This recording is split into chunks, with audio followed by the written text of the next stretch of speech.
Okay, in interest of time, I think we'll go ahead and kick things off. Looks like we have quite a few joining us this evening. Good evening, and thanks for joining this Men's Health webinar. We're happy to have this opportunity to share important men's health education with this group tonight. My name is Shauna, and I will be moderating tonight's program. First, I'll go over a few quick housekeeping items, and then I'll introduce our speaker. First and most importantly, your participation is completely anonymous to other attendees. No one can see your face or your name, and any questions that you ask can only be seen by myself and our speaker. We do encourage your questions and engagement, so if you'd like to ask a question, please go ahead and type it in the chat box at the lower part of your screen, and we'll be sure to save time at the end of the doctor's presentation to answer as many as we can.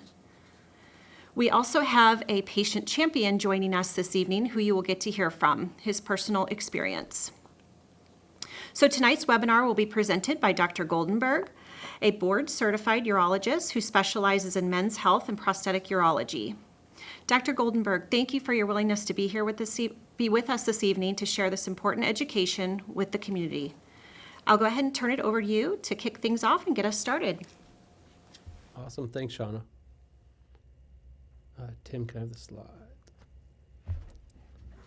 All right, well, welcome everyone. Thank you all for tuning in. I really appreciate you taking time out of your evening to listen to our presentation tonight.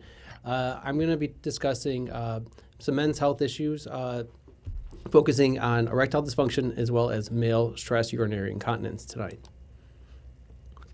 So here's my introduction. I'm Dr. Etai Goldenberg. I'm a urologist with Urology of St. Louis, or Helios. I practice with 27 other partners. We're a really big urology group, each of us really specializing in different type of urology. So I did my urology training at WashU in St. Louis, and then subsequently I went to New York and I did a fellowship in men's health, focusing on prosthetic urology, so sexual dysfunction and urinary incontinence treatments, Peyronie's disease treatments, as well as fertility treatments. I see patients in St. Louis at the Walker Medical Building, as well as in Maryville, Illinois, at Anderson Hospital. So I'm going to talk about this presentation in two parts. The first part is going to be talking about stress urinary incontinence. And the second part will be talking about erectile dysfunction. So male stress urinary incontinence, what is it? So incontinence or stress incontinence is when a man has leakage of urine, when they cough, sneeze, move around, really involve themselves in heavy activity or sexual activity or physical activity. It's really common in approximately 13 million men across the world and 17,000 new men each year. What happens? So maybe I'll take a step back before I talk about leakage, talk about the way the urinary process is supposed to work. So if you see here on the slides, the bladder, oops, I'm just getting used to this. The bladder's up here, and the bladder fills with urine. When the bladder fills with urine and a man is ready to urinate, the bladder will squeeze, and then the channel that's supposed to keep the urine inside the bladder at all times. So the prostatic urethra and the sphincter. If you see, I might be okay at this. If you look here, here's the prostate, here is the external sphincter. What happens is when you don't want your urine to flow through, these are clamped down. And then subsequently, when you want to urinate, those muscles relax. What happens is when a man has incontinence, especially stress incontinence, there's leakage of urine beyond this point. The most common reason a man will have stress urinary incontinence or leakage from coughing, sneezing, and moving around is because there's damage to this mechanism, to the prostate or to the external sphincter. This usually happens most commonly in treatments that are focused on prostate health. Either benign prostatic treatments, so TURPs or resections of the prostate, and the most common reason is when a man has their prostate removed for prostate cancer. Why does stress incontinence affect the quality of life? Well, if you imagine when a man, every time that they exercise, they lift something heavy, they lift up their grandkids, has urinary leakage, this can have a major impact on their quality of life. So when a man has their prostate removed for prostate cancer, which is the most common reason a man will have stress urinary incontinence, it's really common for the stress incontinence to begin right after the prostate is removed. As I mentioned, the prostate has half of the muscle that protects a man from leakage, and so when the prostate's removed, you lose half of your protection. Now, approximately 10% of guys, so 9 to 16% of men, will have persistent leakage for a year after they have persistent leakage a year after their prostatectomy. It's very common for men to have leakage right away, but this improves with time. As you look here on the picture, what happens is when the prostate's removed, you're pulling the urethra up, and that muscle really has to readjust to having the burden of all of the protection of the urine when you cough, sneeze, or move around. So what are the options for treatment? So when a man has incontinence after their prostate surgery, like I said, most commonly after the prostate's removed for prostate cancer, the first thing we do are behavioral things. So if you know that you will leak when you play tennis, when you exercise, emptying your bladder before you engage in those activities, planning to pee before you exercise, making sure you drink less fluids before you do activities that tend to cause you to leak.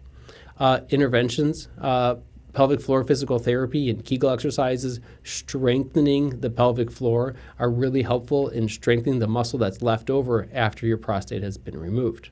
And then coping mechanisms, so pads, diapers, condoms, or condom catheters, things to collect the urine are A, coping mechanism, so something to absorb the urine in the short term, and then B, we use the amount of pads and diapers that a man wears after their prostate has been removed as a marker of how severe their incontinence is.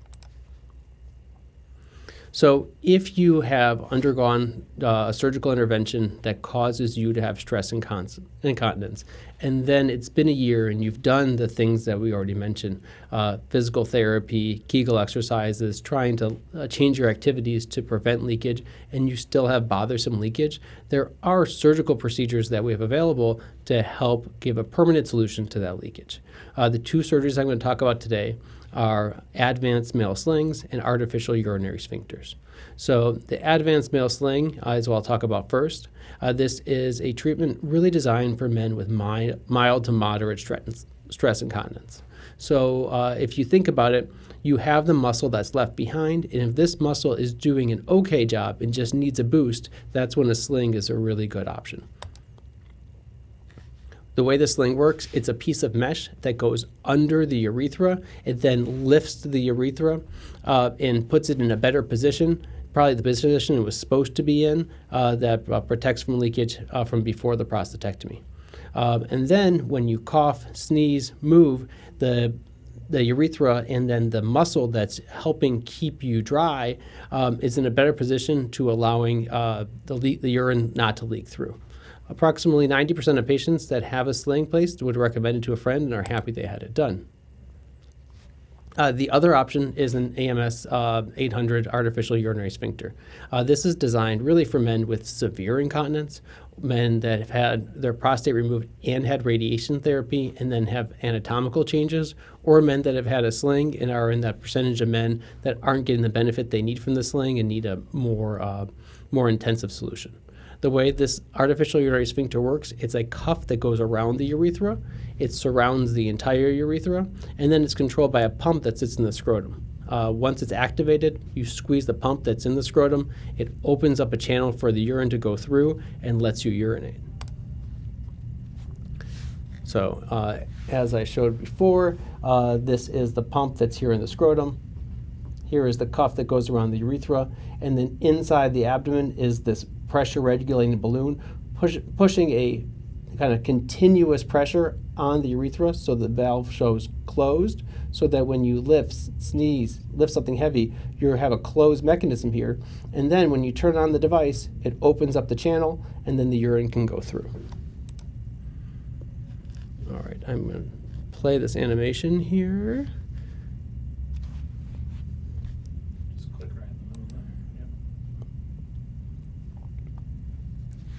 All right, so maybe better than my demonstration with my hand here, you'll see an animation showing the way this device works. So the pump sits inside the scrotum. When the device is activated, you squeeze the pump. Then the pump then opens up the cuff around the urethra, allowing urine then to go through. The man urinates, and then over the course of the next 2 to 3 minutes, the fluid then continues to refill the cuff, causing you to be continent again. Both stress urinary incontinence procedures, the artificial urinary sphincter as well as the male sling, can be either outpatient procedures or overnight stays in the hospital, done through small incisions. The average patient really is sore for 2 to 3 days. After about 2 weeks, you can resume light activities. It's about 4 to 6 weeks until the device is working for an artificial urinary sphincter. With a sling, the hope is that once the sling is placed, you have regained your continence immediately after the surgery. However, I do tell my patients that we put a sling in to really take it easy for 6 weeks to allow for the sling to completely sit in place and scar in before you really start resuming heavy activities again. Jumping back to the artificial sphincter, over 90% of men are happy they had it placed and would recommend it for a friend. The costs of these devices are usually covered by insurance. Like I mentioned, the majority of patients that have surgery for stress urinary incontinence are men that are prostate cancer survivors. The surgery that caused them to have the leakage was a prostate cancer treatment, and therefore, in my experience, most insurance companies do cover the device. My office, as well as Boston Scientific, who makes the devices, will work together to make sure that every patient knows in advance what out-of-pocket expenses they will have for the surgery before we move forward. But maybe to summarize, there's not one procedure that's right for every patient. Like I mentioned, if a man has their prostate removed, 90% of men have at least minimal, so 1 pad or less per day after their prostate's removed. Subsequently, that 10% of men that have bothersome incontinence, depending on what your degree of leakage is, how much leakage you have, really helps us decide which procedure would be best for you, if any procedure at all. Part of the workup for the procedure, when you come into the office, we'll do a scope of your bladder, look to see how much muscle you left behind. We'll do other tests like urodynamic studies to show the nerve function of your bladder, and then decide based on that what the best way to really help you achieve your goals with your incontinence at that point. Any procedure has risk. Infection is the thing we worry about the most. When we do a sling or an artificial sphincter, what we do is we give antibiotics before, during, and after the operation in order to reduce that risk. With the sling, the goal is for that to be a lifelong procedure. With an artificial urinary sphincter, unfortunately, it is more of a mechanical device, a little bit more complicated. The average device lasts around 10 years or so. Often at 10 years, there is some malfunction of the device and it may need to be replaced. So I tried to go through this relatively quickly. If you go to fixincontinence.com, you can definitely get more information, and then we'll get to a point here where I can answer some questions. So Shauna, before I jump to the erectile dysfunction part, do you want me to answer any questions? Right now, no questions yet, so let's wait till the end. Perfect. Okay.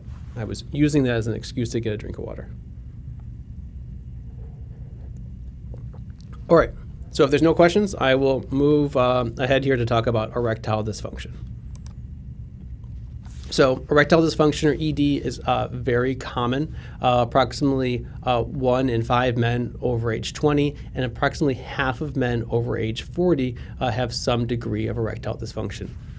So very common, especially as men age. To take a step back on what erectile dysfunction is, let's talk about the normal erection process. So in order to get erection, a man needs to start it off, be aroused. So that involves being in the right situation, in a low stress environment, also having the right amount of testosterone in order to have libido and desire. Once that signal then leaves the brain to go down to the penis, you have to have normal nerves, normal blood vessels that then will transmit that signal from the brain down to the penis. If you look on the illustration here, I'm going to try this again. So If you look here in the flaccid state, the two cylinders of the penis. So if we think of the penis, there's really three cylinders. The two cylinders on top are the erectile bodies. They're surrounded in a dense fibrous tissue, and underneath here is the urethra. That's where you pee through. That's what we talked about before. What happens when you get an erection? The two cylinders here, and here, have a small artery right in the middle of them. That's what delivers blood inside in order to bring blood into the penis. And then the blood vessels underneath, they will dilate and fill and cause rigidity. This is a very vascular process. It's really dependent on the amount of blood to flow into the penis. So things that can affect blood flow often will affect erectile function.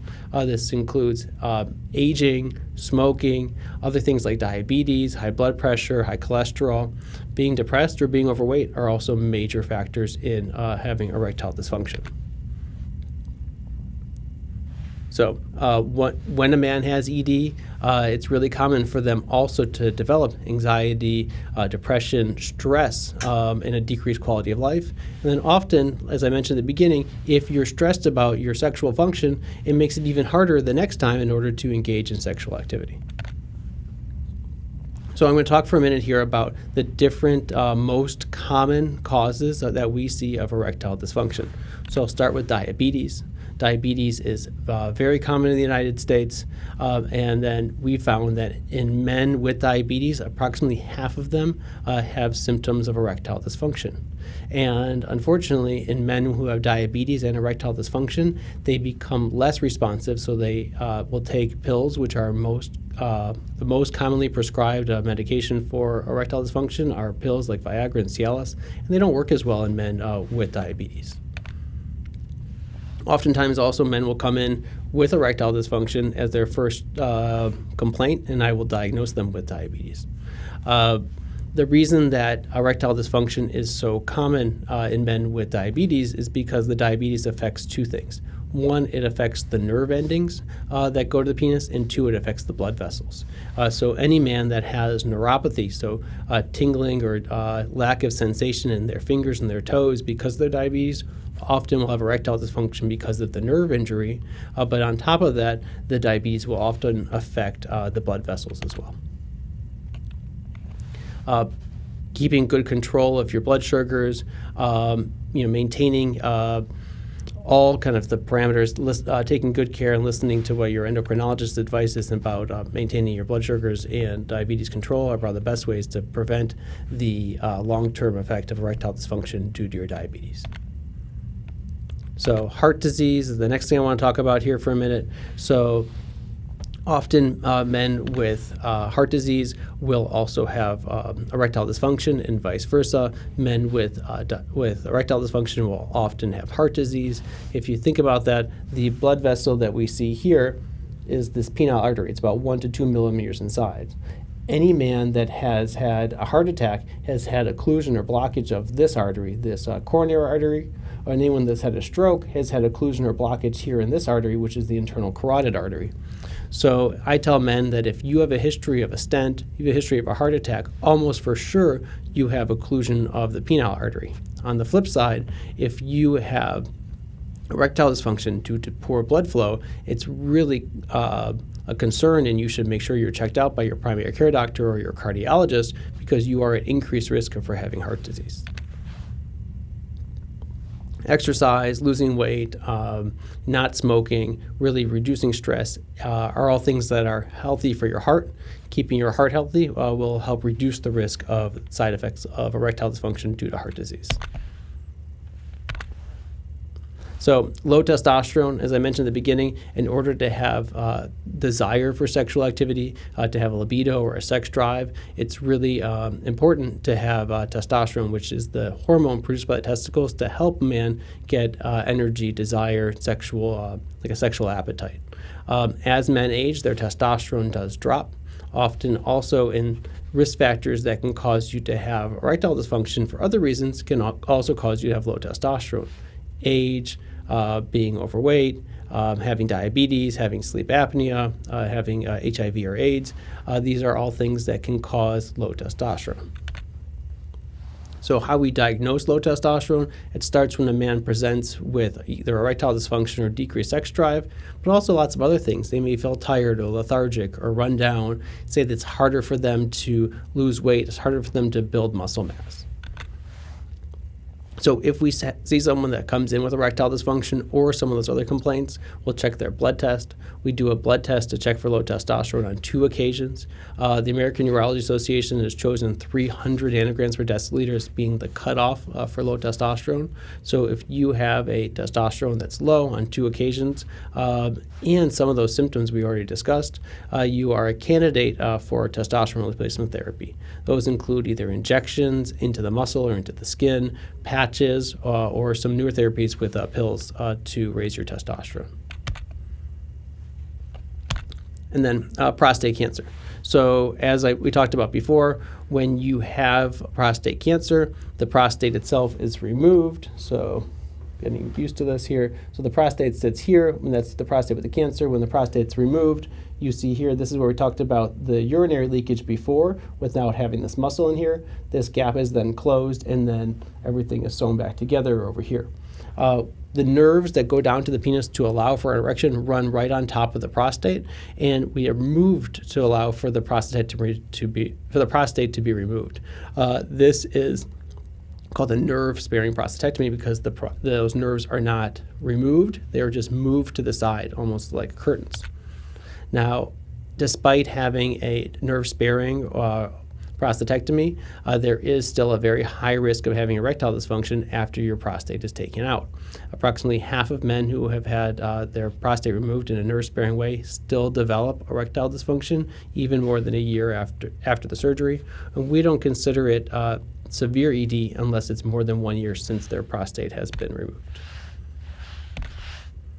Peyronie's disease, this is the last thing I'll talk about here. This is a completely separate entity than erectile dysfunction, but what this is scar tissue that gets embedded in the erectile body. And so the penis that has the 2 cylinders that wrap around it, when they fill with blood, they're restricted, and then therefore when you have this disease called Peyronie's disease, that part of the penis becomes less elastic. And so if you see here, this plaque is here, and so the rest of the penis is still very stretchy. This top part here is restricted and won't stretch as much, and therefore you get this penile curvature because of this fibrous plaque.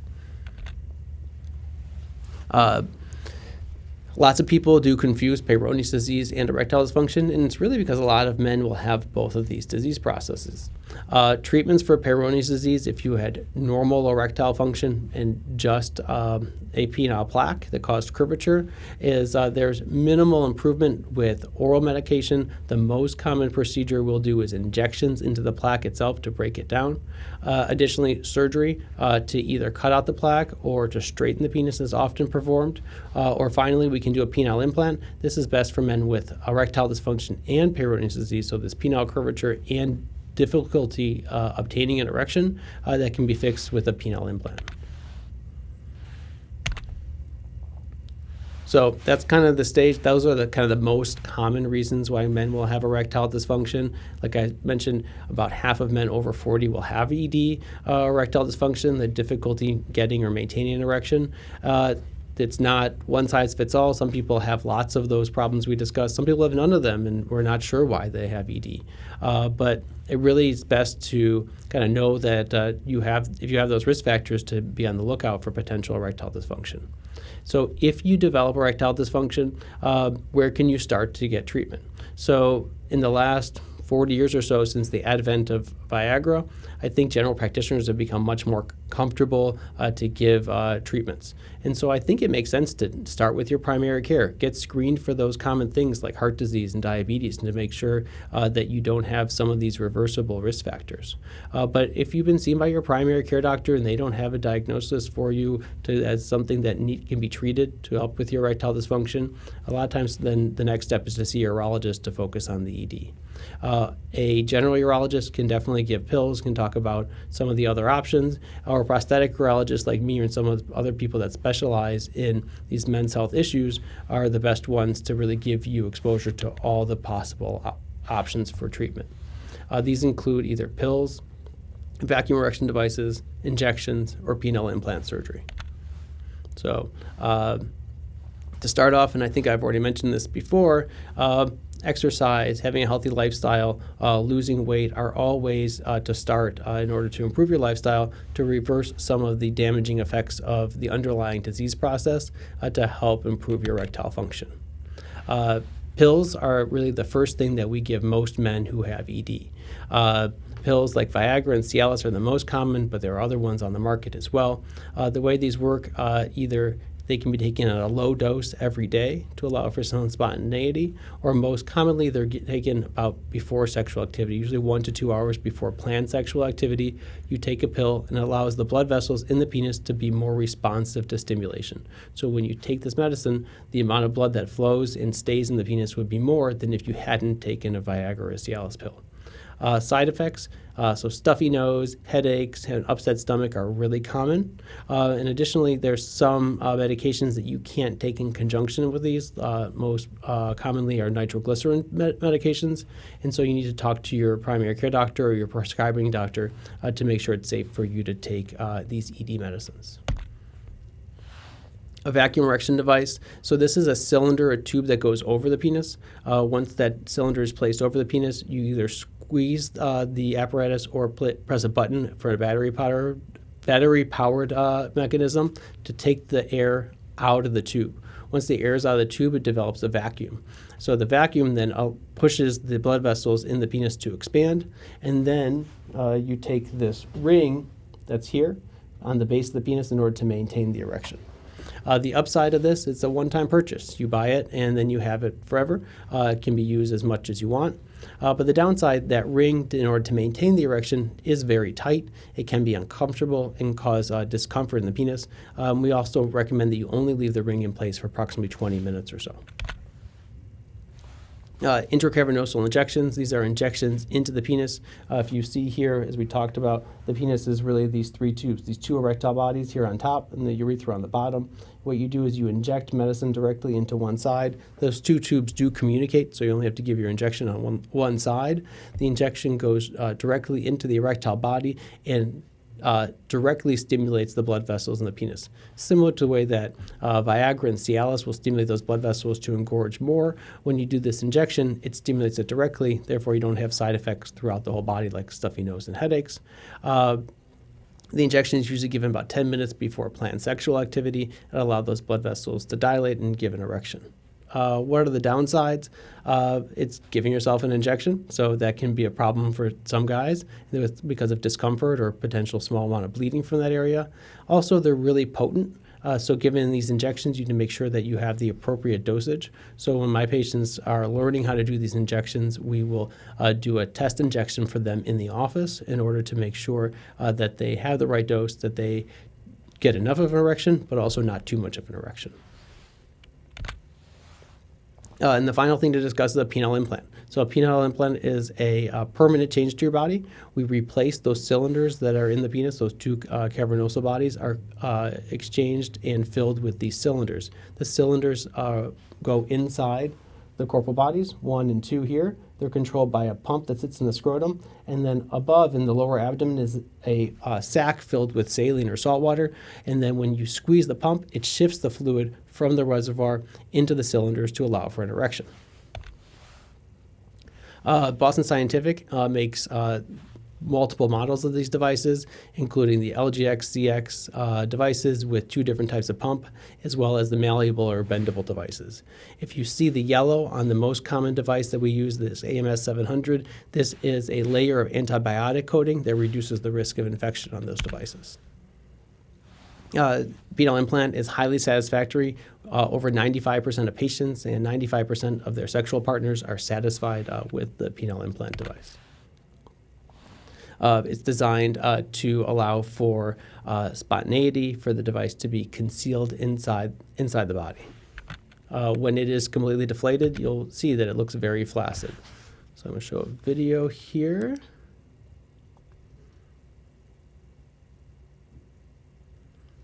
All right.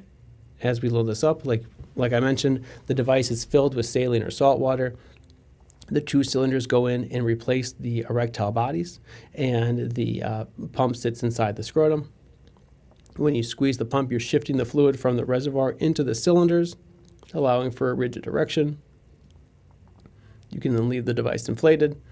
And then when you want to deflate, you again find the device. There is a small button that can be pressed, and then the fluid then shifts out of the cylinders back into the reservoir until your next use.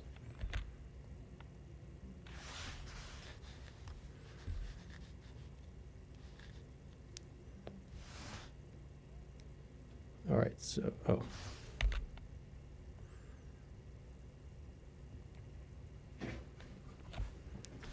Is this working?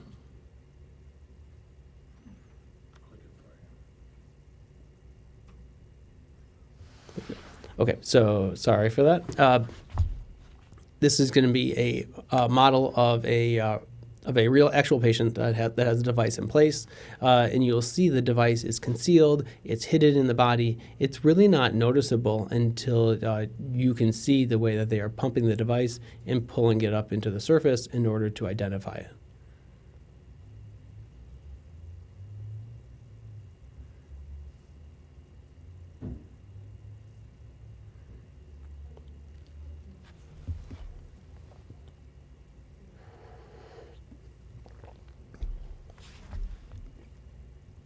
All right, so here you go. So the pump is sitting there in the scrotum.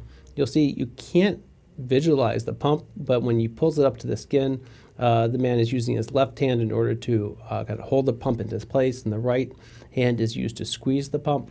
As you squeeze the pump, the fluid is just shifted more and more from the reservoir into the cylinders, and you see once the device is fully inflated, it looks like an erection with that without anything else noticeable. You really can't tell that the device is in there. You can leave the erection full for as long as you'd like.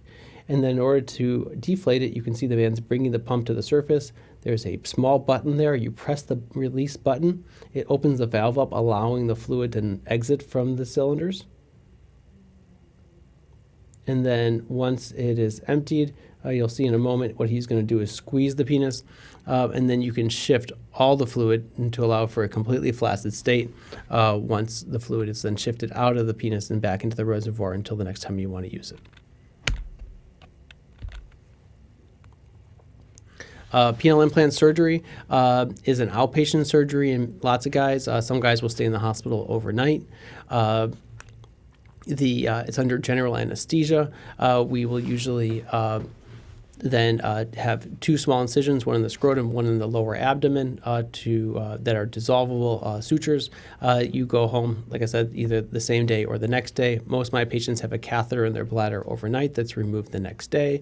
You can get back to light activity a couple days after the procedure, but it's 4 to 6 weeks until you're ready to use the implant.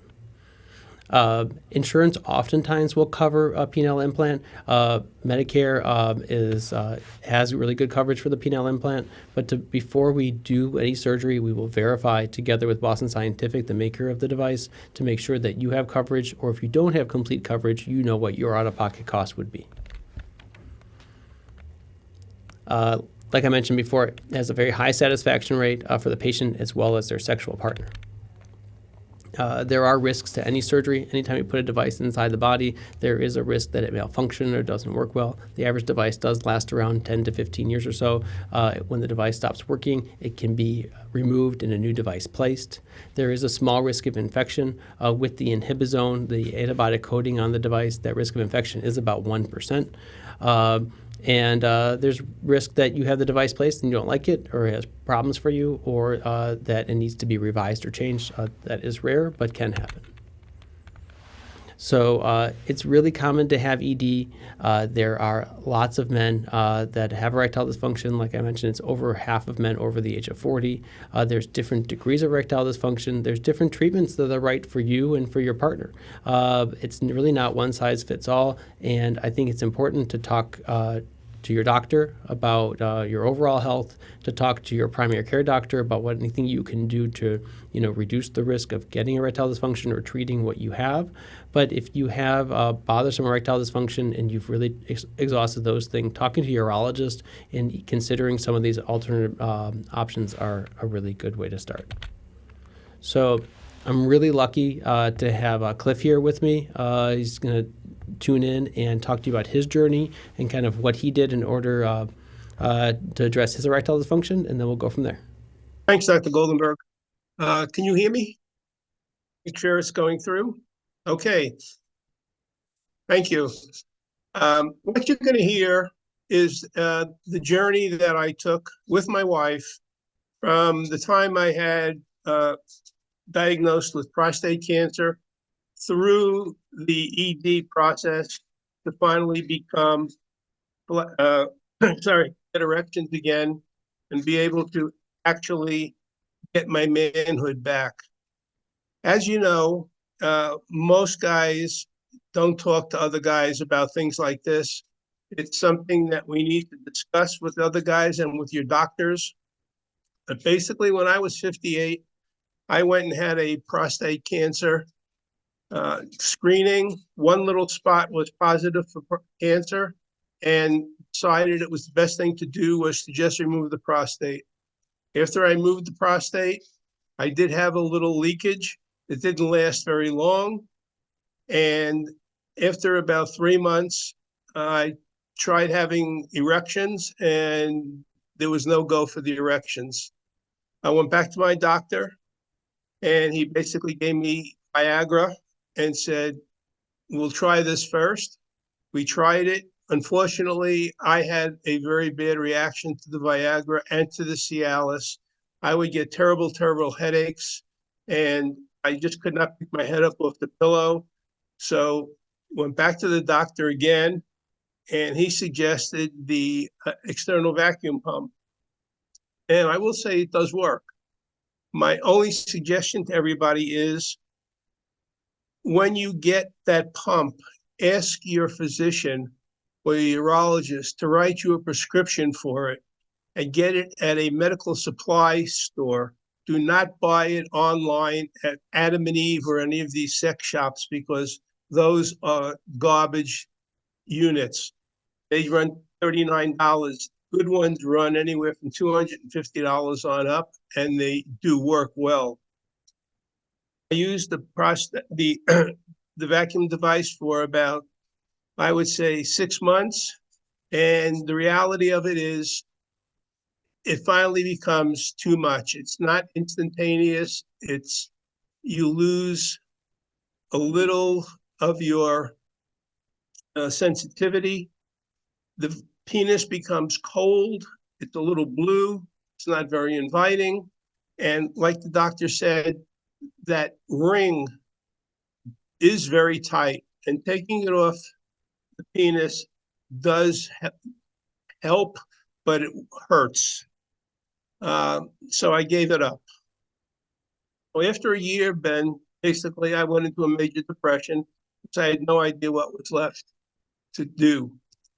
I went to a meeting that they had like this when they were meeting live, and I learned about the injections and I learned about the implants. Injections didn't turn me on too well, so I went and talked to them about the implants. The one thing I would suggest to everybody that is going through this is that you get your partner involved with it at the very beginning as soon as possible, because a lot of problems do arise when men do have impotence and do not have erections. Most of them are your spouse thinking that you're having an affair or you just don't love her anymore. And needless to say, that's the farthest from the truth. So getting them involved in the process gives them an idea of what you're actually going through.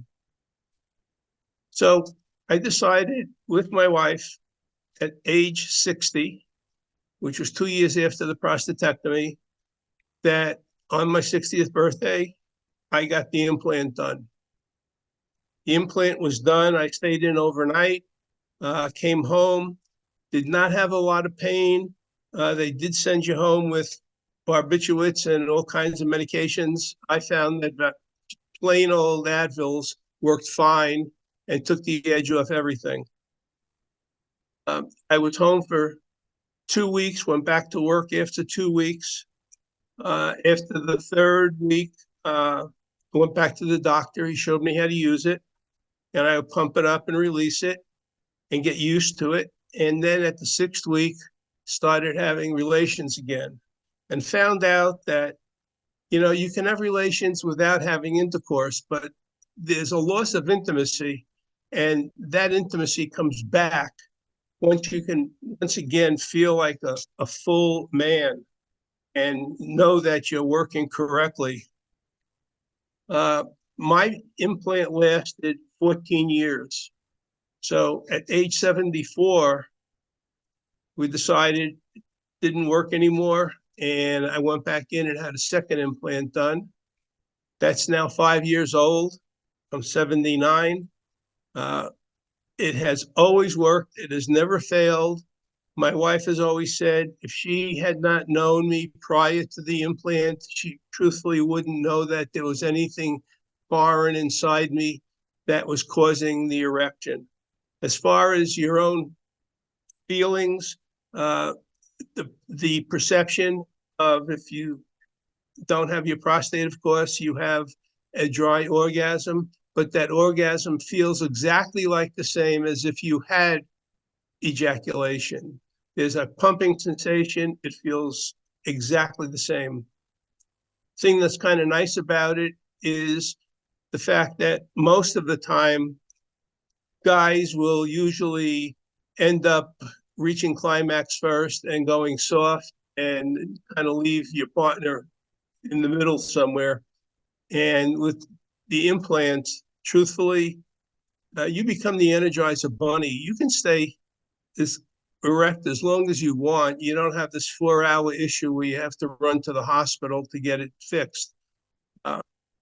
So basically, my take is I'm 79 at this age right now. And if it lasts another 10 years, I will go back and get another one because I will always be able to have erections. It's as simple as that. And all I can say is it will change your life, and it will change your life for you and your partner. So at that point, I will turn it back to Dr. Goldenberg.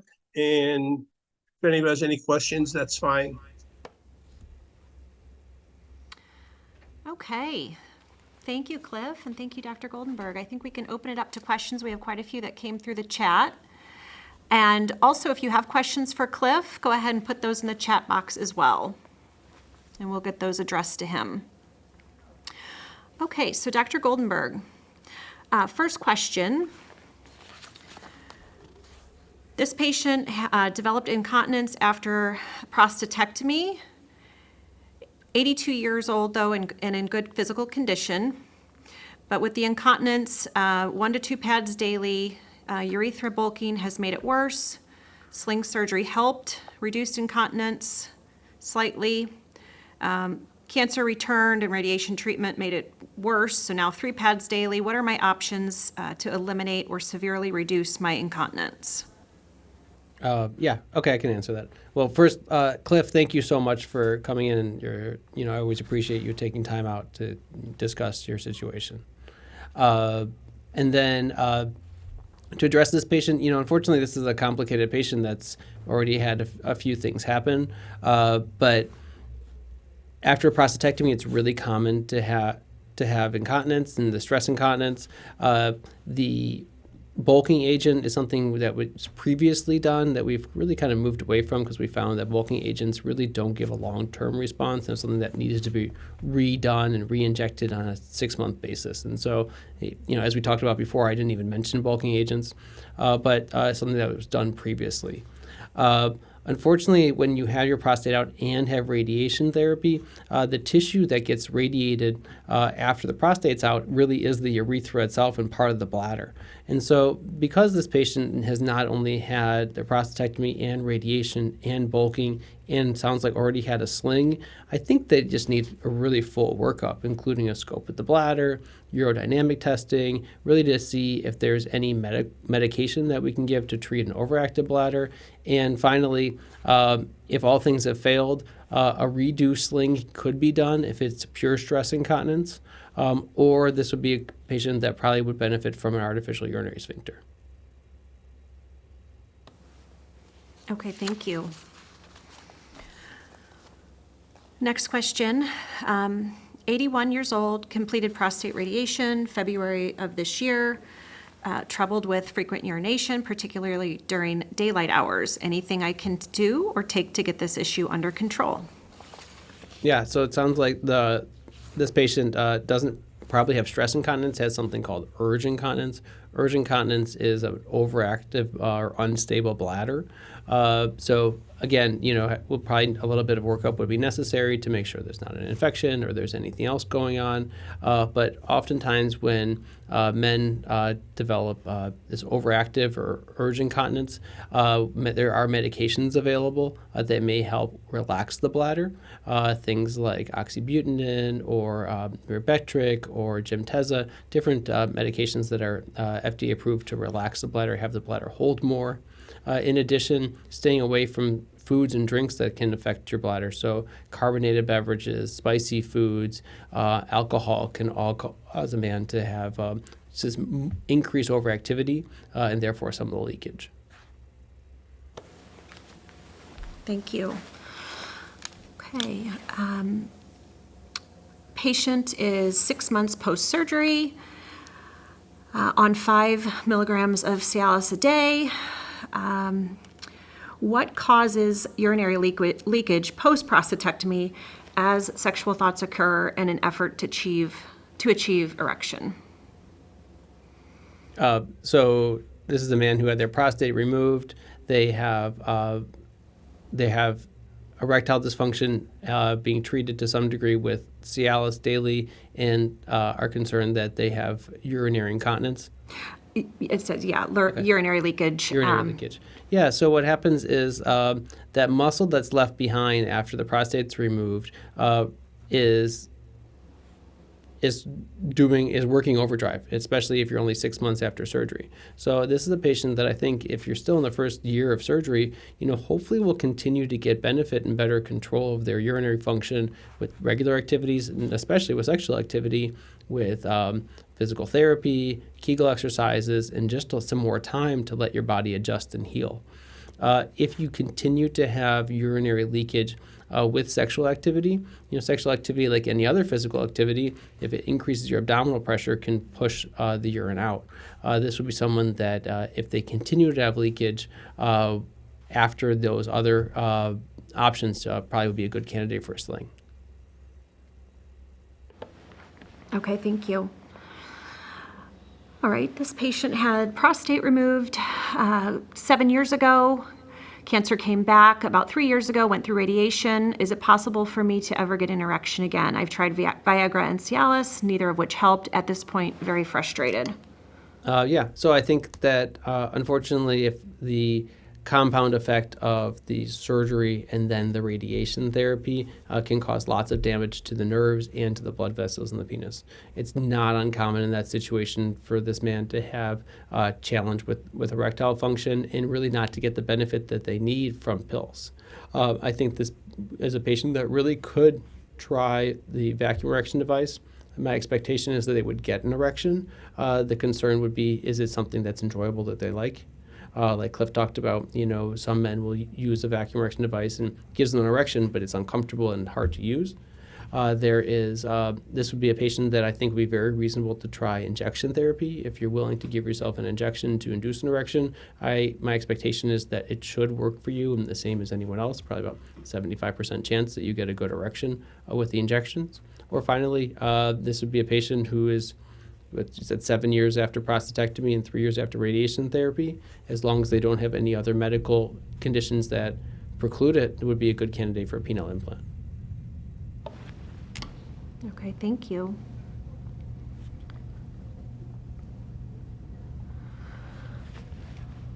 All right, had radiation for prostate cancer. My testosterone was stopped. Will testosterone level fully return? I am diabetic and 80 years old. So testosterone is the hormone that's, like we talked about before, is produced from the testicles. Testosterone helps with sex drive and desire. There are certain therapies that so number one, there used to be a big concern that if a man was on testosterone replacement, it would cause prostate cancer, and that really has been debunked. So testosterone replacement does not cause prostate cancer.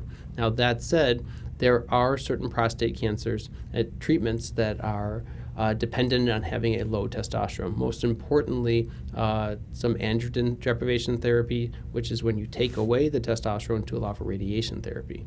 And so oftentimes when a man's diagnosed with prostate cancer, their testosterone is depleted with androgen deprivation therapy, or if they were on supplemental testosterone, that testosterone is stopped. And so depending on the outcome of their prostate cancer, their testosterone therapy can be resumed. You can go back on testosterone once you've been cured of your prostate cancer. Now, number one, I would talk to your cancer doctor, your oncologist, as well as the prescribing doctor for the testosterone to see if that's safe and will need close monitoring. But the hope would be that you could go back on testosterone usually 1 to 2 years after your prostate cancer has been cured. Great. Did I answer the question? I think so. Okay. Okay, this patient says, I have type 2 diabetes, I'm on antidepressants and also cholesterol, blood pressure, etc. medications. I'm struggling with weight control. My testosterone is in the normal range. I'm 5'11", 206. Are my medications or diabetes the main culprit for ED, in your opinion? Tough to know, but probably at least contributory. This man describes lots of risk factors for erectile dysfunction. If these, you said he was overweight, he has diabetes, and he has high cholesterol, and age over 40 are all risk factors. Now, you can't take those things back. Like you just, there's only, age only goes in one direction. And so I think it's really trying to, maximize and optimize your other health issues. Like you talked about losing weight, making sure that diabetes is under the best glycemic control. So, whatever your diabetes doctor says in order to keep your blood sugars as low as possible. But then this would be a patient that, all the options we talked about before could be used in conjunction. The other thing that this patient mentioned was depression. Some antidepressants do cause decreased libido and erectile dysfunction, so it might be worth talking to their primary care or the psychiatrist, whoever writes for those medicines, to talk about their regimen of antidepressants to see if that's contributing. Okay, thank you. Does a penile prosthetic ultimately help with sex drive from having intimacy frequently?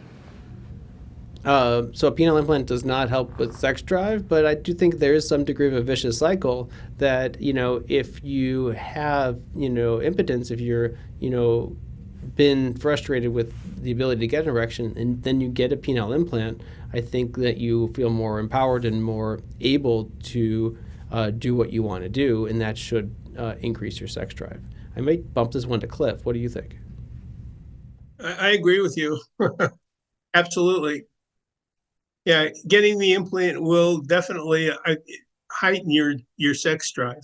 At least it did mine, and most of the people that I've talked to have heightened sex drive after the implants. At minimum, it increases your confidence.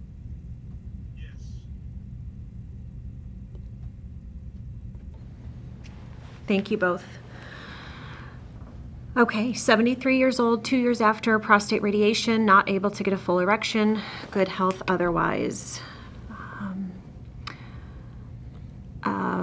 probably looking for recommendations. It doesn't say, but I think this would be just a recommendation or suggestion. Yeah.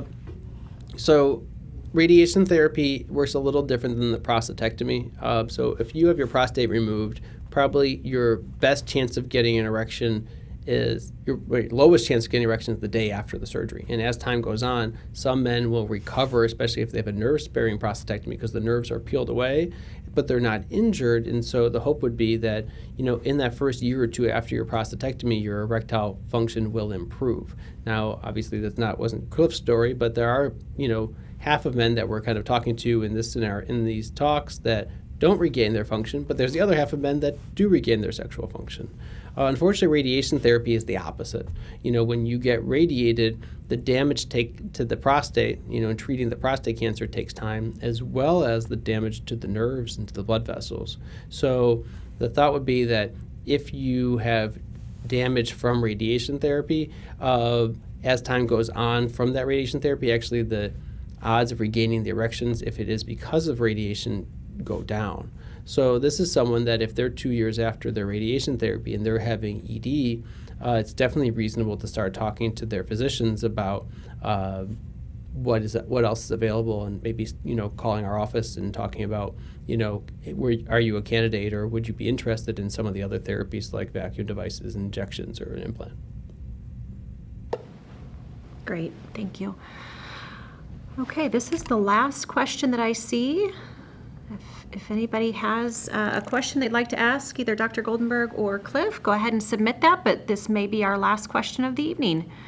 I'm 59 and have mild incontinence, 1 pad daily, severe ED 2 years after prostatectomy. Would I be able to do a sling procedure and an implant back to back, or would there need to be time between the procedures? Oh, and the patient says also went through radiation.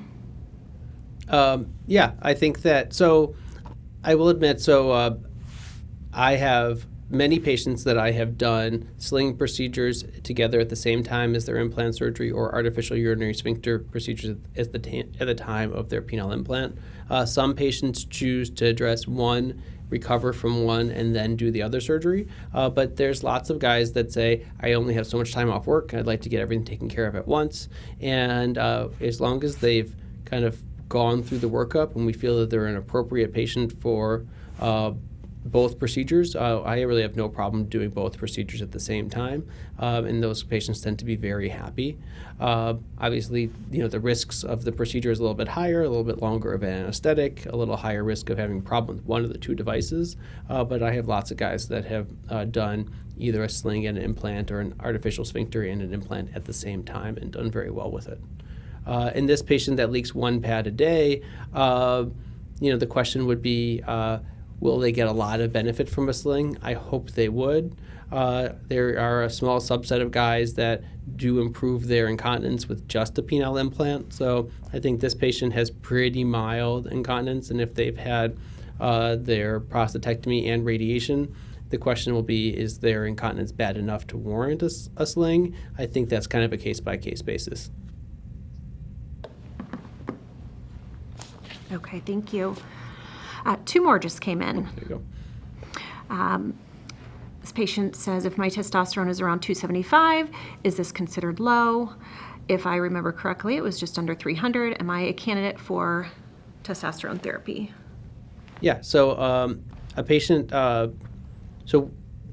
testosterone, the American Urology Association about 4 or 5 years ago changed the guidelines for testosterone replacement and kind of made this line in the sand at 300 nanograms per deciliter. So if your testosterone is less than 300 on 2 occasions, now those blood testing should be drawn in the morning. Testosterone does peak in the morning and drop as the day progresses. So we usually recommend morning blood testing to check your testosterone. But if a man has 2 blood tests that are low and symptoms like we discussed, I think that'd be someone worth at least a trial of testosterone replacement. Testosterone replacement, if you're on it for a while, 6 months or a year, sometimes can become permanent. But I have lots of guys that will try it with the idea that we're trying this for 3 to 6 months to see if you have a symptomatic improvement. If you go on testosterone and don't get improvement of your sex drive and desire or, weight or muscle gain, we usually will stop it at 6 months and say, okay, we tried the testosterone, didn't help you. But this sounds like a patient that would be worth at least considering.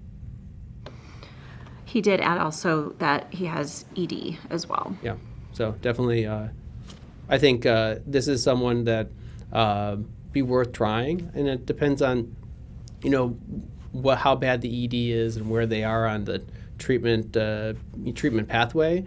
But the nice thing about testosterone replacement is it's temporary compared to a penile implant, which is a permanent thing. So I tend to try, or at least consider, all the temporary things first before we make the decision to do a permanent solution. That doesn't mean you need to try everything else. And like Cliff mentioned, he's like, injections weren't appealing to me, so I wasn't going to do them. If he wasn't going to do them, no reason that he has to try them. That said, I think that if you need to be presented, I think, with all those options before you move on to something permanent. Okay, and then any over-the-counter medications that should be tried?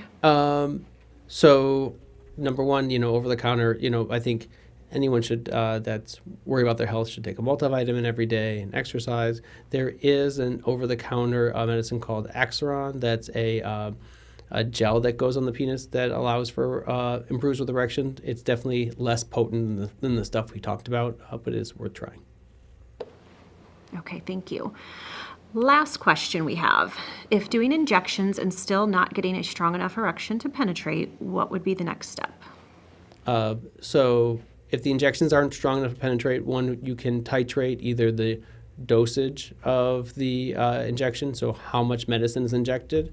You can increase or change the concentration of the medicine. So the most common injections are trimix, so it's 3 different ingredients that are injected. You can go up on the concentration, so how much of the medicine is in each drop to give kind of more bang for your buck on the injection. I do have some patients that will use a combination of the injections plus the vacuum device or that constrictive ring in order to maintain the erection. Or finally, if you feel like you've done all those things already, it's worth considering the other options. Great. Okay. Thank you so much, Dr. Goldenberg and Cliff, for joining us tonight. This information, I hope, was very helpful to everyone who attended and having a chance to get some of your questions answered. I want to let everyone know that we have recorded this webinar, and it will be automatically sent out to attendees and those who weren't able to make it with us tonight but signed up. That'll be sent out within 24 hours. So if you missed a portion of this or want to go back and listen to some of the questions or the material, you'll be able to do that when the recording gets sent out. So we'll go ahead and wrap things up. Again, thank you to Cliff and to Dr. Goldenberg. And Dr. Goldenberg, if you want to just wrap us up with maybe a few closing comments for our group. Yeah, of course. Well, again, thank you all for tuning in. Thanks, Shauna, for setting it up. Thank you to Cliff for, again, taking time out of your evening to tell your journey. I think I can talk about this all day long, but to hear from, a patient that's gone through it and, understands, I think is, there's nothing like that. So, but there's not one right option for everyone. If you're talking about incontinence after your surgical procedure, talking about erectile dysfunction, I think tuning into these webinars is really kind of the first step to kind of know what's available and what's out there. And hopefully, if this is something that you are interested in additional therapies, give our office a call at Urology of St. Louis. You can ask for me. You can do appointments online at stlurology.com. Additionally, you will be getting an email with our information, and you can set up an appointment. I see patients in St. Louis at the Walker Medical Building or at Anderson Hospital in Illinois, and we can kind of discuss your particular issues and find the right solution for you. Awesome. Thank you so much again. And again, thank you to everyone for joining us this evening. Hope you found it very helpful. I hope you all have a wonderful evening. Thank you. Thank you.